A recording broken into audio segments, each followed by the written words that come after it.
Hey, welcome everyone to another episode of the Jonathan Project Podcast, where iron is sharpening iron, and we help men navigate the complex world around them by taking the example of friendship and loyalty between Jonathan and David. If you want us to come out, speak at a men's engagement, if you have something going on, please reach out to us at the Jonathan Project Podcast at gmail.com. Again, the Jonathan Project Podcast at gmail.com. We also have a free men's devotional that we've created. That's right, free. You will see the links when we post all of the episode summaries, but it's free. So go check that out. It's a 20-day length devotional, and it takes about 2 minutes to read every day. But in any case, we're going to jump into our next episode. Jason, welcome to the show. How are you doing? Hey, brother. How's it going? Man, it's going. I hear you. Yeah. Well, we are continuing here the beautiful chicken drama as we have a 3:30 in the morning candidate every day.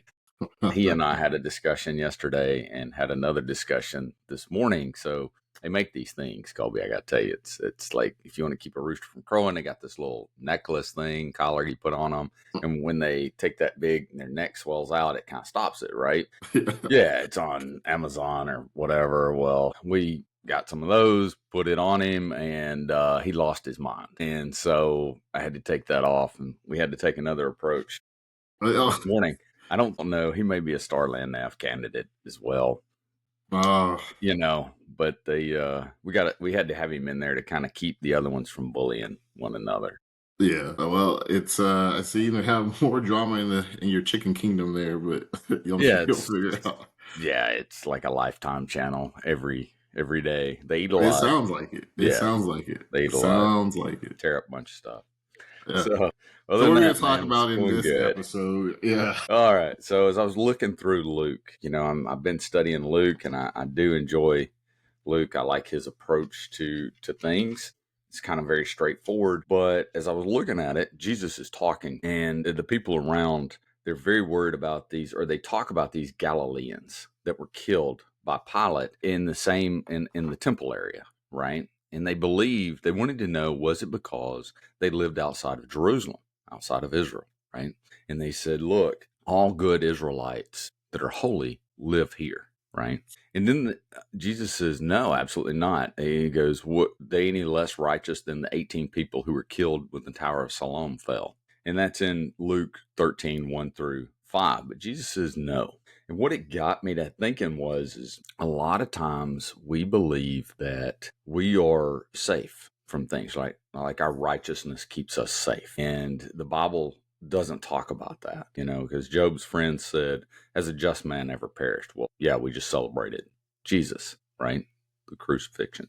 But it ties into it. There's a just world hypothesis, right? And everybody believes the world is just and kind of this, it works itself out sort of deal. And when things happen, if you listen, people want to know why, but the way they approach it is kind of interesting. They go, what was the victim doing? Well, they don't ever ask, well, what was the perpetrator doing? And the reason is just like that just world hypothesis, we believe we're good people, okay? And it kind of nests in here, and you got to bear with me as I connect the dots. But when you believe you're a good person, you believe good things should happen, and when bad things happen, it's kind of this moral identity crisis. And we want to know what the victim was doing, and we want to associate that event to them somehow. Somehow they were doing something to kind of cause it subconsciously. And what we are doing by doing that is we're separating ourselves. We're insulating ourselves from those possible events, right? Does that make sense? It's our way of controlling the problem. But in reality, just like Jesus talked about those people in the Galileans and the people at Siloam, they just were there. It just happened, right? And that's the way life is. Sometimes it just happens. In 1 Peter 4:12-13, he says, fiery trials, say that 15, it's so fast. Fiery trials are going to happen. And what happens when it does? When the rubber meets the road, what happens? Where's your faith? So that's where the rabbit chased down that hole there. Oh yeah. So, like I was saying, I think I call it like these even if moments. There's a really popular song out there, right? Even if, and it's talking about those moments where life just kind of doesn't just knock you down, but it leaves you kind of gasping for air, when the jobs fall through, when your relationship is crumbling, when you prayed a prayer looking for an answer and then it goes a different way than what you hoped. And the question that it leaves you with is, does God, can I trust him? Is he still there for me? Right? Do I still praise him? How can I praise him in this moment? And it's easy to sing, even if when life is good. But when the rubber meets the road, will your faith spin like real money, or will it spin like monopoly money? Yeah. Habakkuk 3:17-18. Again, say that book fast 5 times. Though a fig tree should not blossom nor fruit be on vines, yet I will rejoice in the Lord. I will take joy in the God of my salvation. Again, it's easy to sit here and to say that, right? But if you're in the midst of something, to sit here and to say that, it carries a little bit of different weight. And I think the way that we get to those points and moments where we go beyond just the surface, even if, and we're really fighting the fight and we're really trusting that the Lord's going to take us through those dark valleys, is you have to build it in the good times, and remember the past bad times that he's brought you through. And that's kind of the heart and the gist of what my kind of notes and kind of taking off and understanding this moment where that we're talking about here on the episode is like, hey, it's not going to be easy, and you have to get past this concept and notion that it's going to be easy times. There are going to be hard times, but that doesn't mean that God's given up on you or that you can't trust him. Yeah. Look at Ephesians 5:20, and it absolutely means something to me. It says, give thanks always for all things unto God and the Father in the name of our Lord Jesus Christ. Giving thanks always for all things. It doesn't say the things we like, it says all things. That's a tough one. Yeah. That is tough, right? Because sometimes in life we get the cake, and sometimes it may not be what we want. But just like you said, the even if, I love the story of Daniel, and we talked a little bit about it last time about, and it's Daniel 3:17-18, and it's Shadrach, Meshach, and Abednego, right? And it says, when they're getting ready to get thrown in the fire, and Nebuchadnezzar says, if you don't worship this idol, this is what's happening. And they looked at him and it said, if it be so, our God, whom we serve, is able to deliver us from the burning fiery furnace, and he will deliver us out of thine hand, O king. That's pretty wild. Like, hey, even if we go in there, we're done with you, right? No, that's some deep trust. Yeah, it is. And then the next verse says, but if not, be it known unto thee, O king, that we will not serve thy gods, nor worship the golden image which thou hast set up. That's the King James Version, because if you're listening, you know that's what I read. But think about it. They're there. And then they said, look, we're not doing this. We've had good times up to this moment, but it's about to get real bad. But we're going to be free from you, and God can deliver us. But if he chooses not to, we're still in this. We're still going to sing his praise, and we're still going to stay beside him. That's real money, like you were talking about. That's not monopoly money. And you see people, a lot of times we go, I'm willing to follow you unto death. I'm willing to do this. I'm willing to do this. I'm right here with you. But throughout the Bible, you see people that when Jesus said, okay, let's do this, and a lot of people turned away when it got a little hard. Alabama is known to have a great football team. They have for years, right? And if you grew up in this state, Saturdays it was Alabama football's what you listened to or watched on TV. But there was a season where they were absolutely losing before Nick Saban came on board, right? It was between the Bear and Saban. And all the Alabama stickers weren't around. Nobody wore Alabama t-shirts, nothing. But all of a sudden when Saban showed up, we had a lot of folks. Everybody's like, it goes back to something that Bear Bryant had to say. He goes, everybody loves a winner. Well, how strong is that love when you're losing? Where's that meet? What's your faith like? Yeah.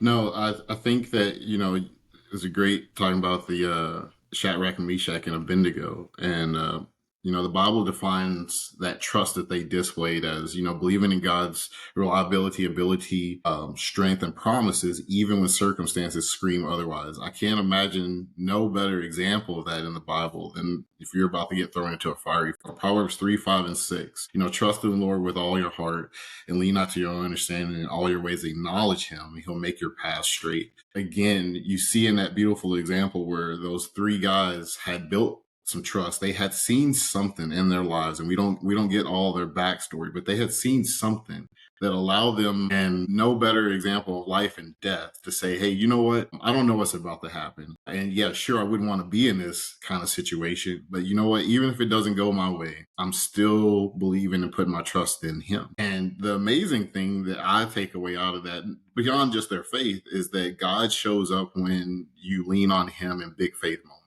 I Yeah. truly believe that. And if you get nothing else out of it, if you're going through something and it seems Hmm. dark and bleak, even if that door seems like it's slamming on you and or whatever's going on, look to that example of those three and God shows up, because that is real trust to say that, what, even when I didn't get the right diagnosis from the doctor, even when, the job that I wanted closed or the relationship fell apart or whatever it is, it could be a host and gamut of things that we go through in life that, Yeah. what, Lord has something for me and it's going to be better than I can expect either on this side or in the life to come. That's an excellent point. When times are hard, like where do you throw your faith? How does that Mm, work out? So for the guys that are listening, they're friends of mine that I grew up with. Tyson's one of them. Daniel is out there. They're going to remember a time when there was a family at our church who was killed in a car wreck. Right. One morning, this family's crossing the road, the little highway there. Very sad situation. Semi truck hits them. Right. In that one day, in that one moment, it wiped out a man's daughter and his grandchildren. mm, And come that next Sunday, when the funeral was over, he stood there, and I can see it as plain as day. He puts his hand on the armchair of the piano, and he says, "You know what? My God, still worthy to be praised." And he sang Beulah Land, with tears in his eyes, and it was a tough moment. But when the rubber hit the road, that's where his faith was. And today, that still remains one of the greatest examples of courage that I've ever seen in my life. And I think about that quite a bit. Like when the hard times hit, he was there. Faith is clearly defined as the substance of things hoped for, the evidence of things not seen. In other words, I don't see a way out. There is no other rescue. But I am going to plant my flag right here on this hill, and this is as far as it goes. yeah. Right? No, yeah. I love that. And it's a powerful example, and it leads me to the thought that, fake faith folds real fast. Mm-hmm. Real Yeah. faith, stands and it weathers storms, right? When life gets Mm-hmm. real, like we gave many examples, betrayals, those kind of things, something that cuts deep, that fake faith, if you haven't built it up, it's going to fold on you. And Jesus Christ gives you a promise to stand on in Hebrews 13:8, and he reminds us that he's the same yesterday, today, and forever. There's no variability in him. And in our lives, when we live, as we've gone through however long you've been on this planet, that there's so many variables that can change and alter your life that you just can't predict or see. But Yeah. Jesus is a constant, and having that someone that you can turn to and put your hope in and to walk beside you is a very powerful thing. He doesn't necessarily change based on our circumstances, but have you built the trust in him that when the circumstances change, you have something to hold on to. In that storm, you have that lighthouse that you can guide to. You have that rudder through the storm that's guiding you to that safe Mm-hmm. harbor. Look at Joseph. One of my favorite examples to pull through, and you look about hardships and as we're talking about today, those even F moments where before he was singing praises, like, hey, look, I had this dream. You were bowing down to me. And then he finds himself betrayed, thrown in a pit, sold into slavery, accused of wrongfully assaulting a woman, forgotten for years, on and on and on. But what you see through there is even if this keeps happening, I'm going to keep trusting him. Even if I had to sit here for all these years, he still sees me. He hasn't forgotten me. He knows my name. Those are all things that you can recall for your own life, that when you're sitting in something I would hope never as horrible as what Joseph went through, you Yeah. can remember that, if that makes sense for everyone. Think about that. Joseph is got the dreams. Life's good. Dad's taking care of him. And they capture him. They're like, we'll kill him. And then they said, no, we're going to sell him into slavery. Joseph tried to escape.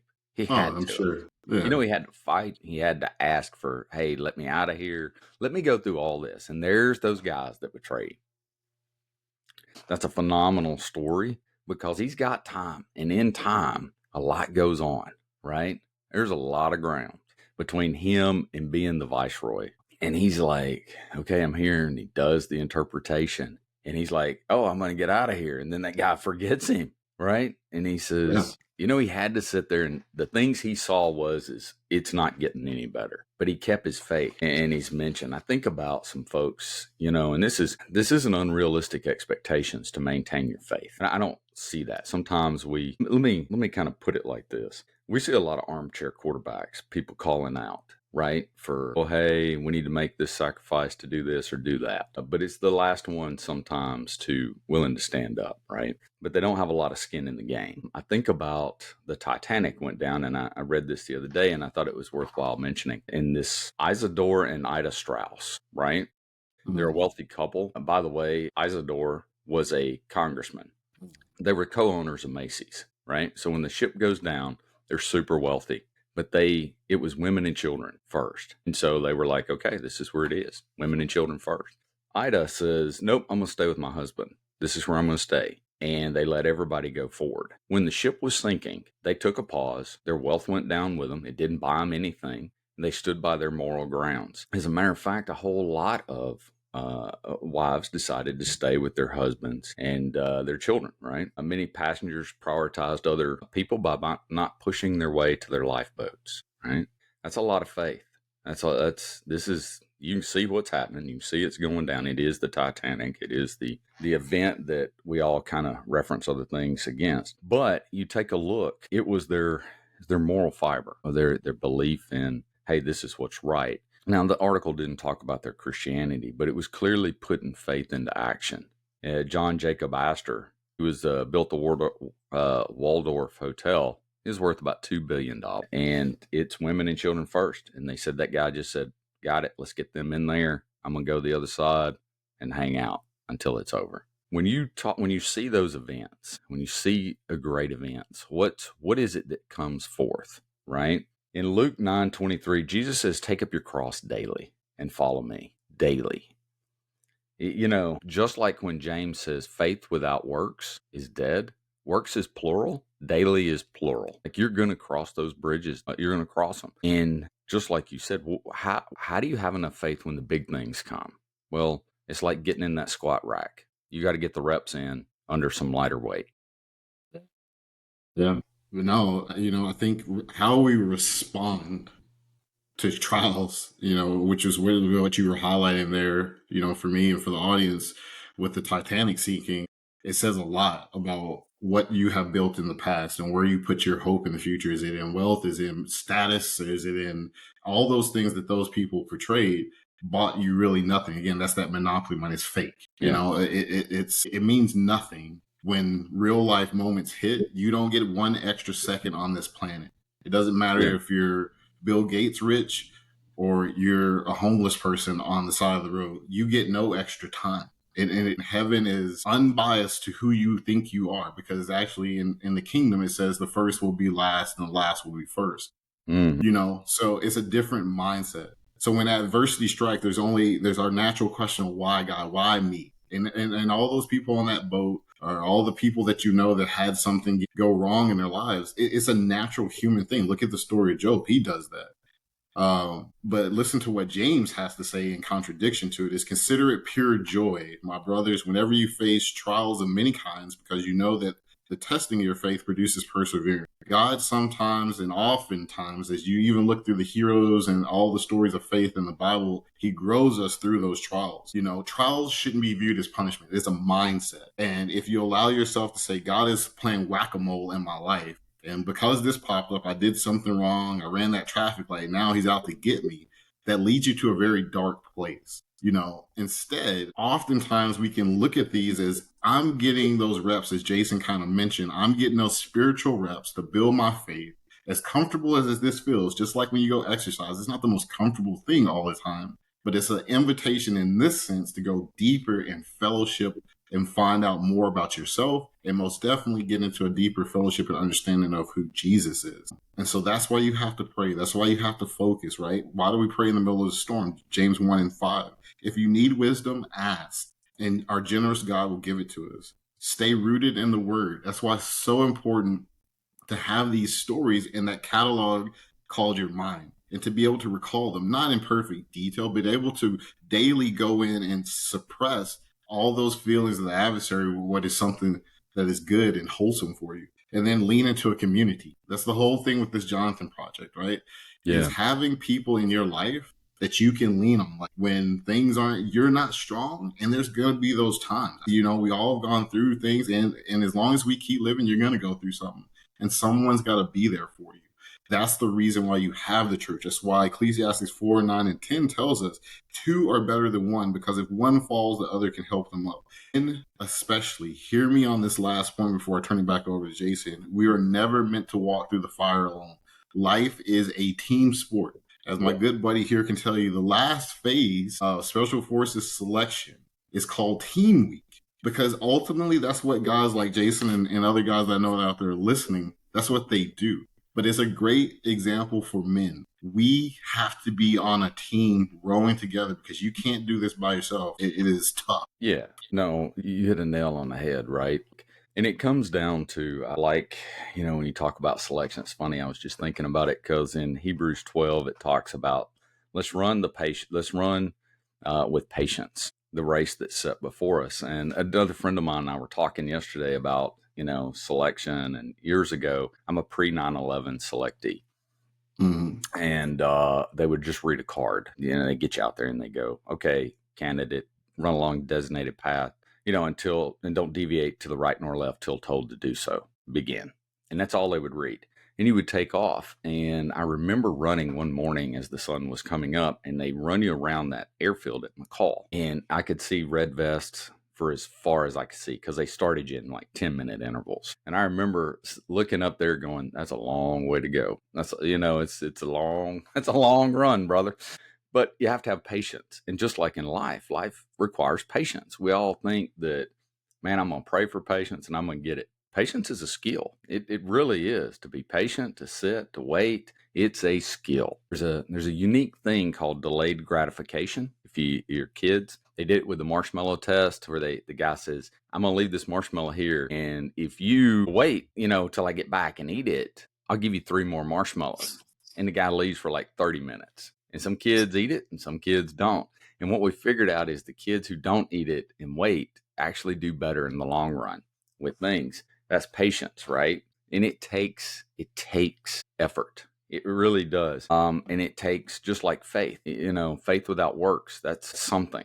All right. That's a conscious choice. In selection and later on in life, we used to call people tab wearers and tab bearers, right? Like when I had a guy say at one time, he says, when I wake up in the morning, I shave my face. I don't see a banker. I don't see anything else. I see a Green Beret. I'm loyal to the regiment. When we wake up in the morning and we shave our face, do we see a Christian in there? Are we faithful to the Lord? Or do we see, I've got other things to go do?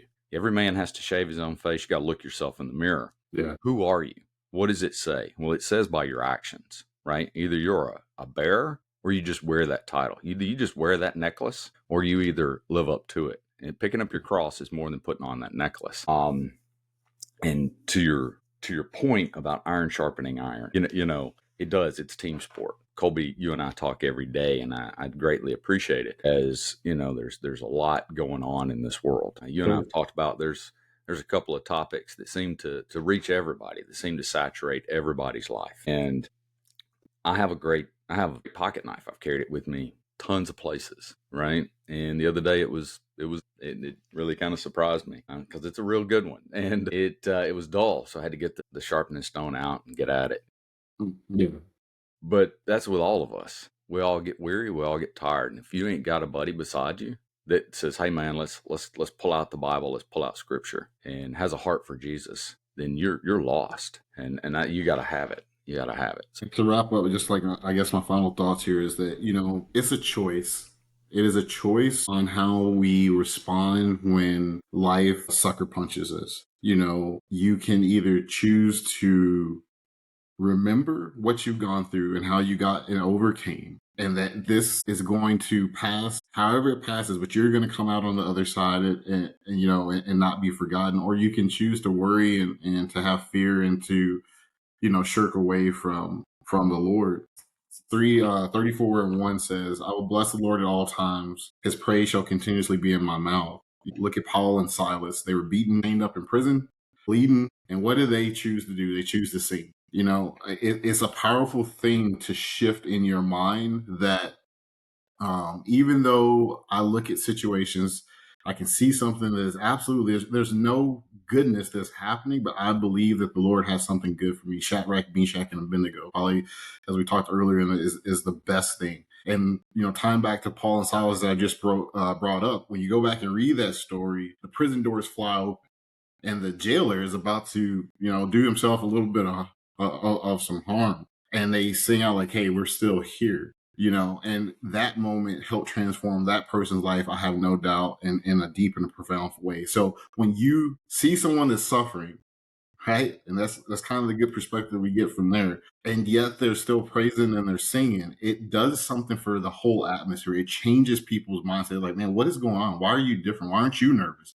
Why aren't you freaking out? And that's what we want to be wherever God has placed us as men, our families, and our communities, to be able to be that calm in the storm and say, hey, you know what? There is a different way. There is someone I want to introduce you to that gives me a sense of peace and hope and trust. That's an excellent point. As what happens in that storm, right? Your faith.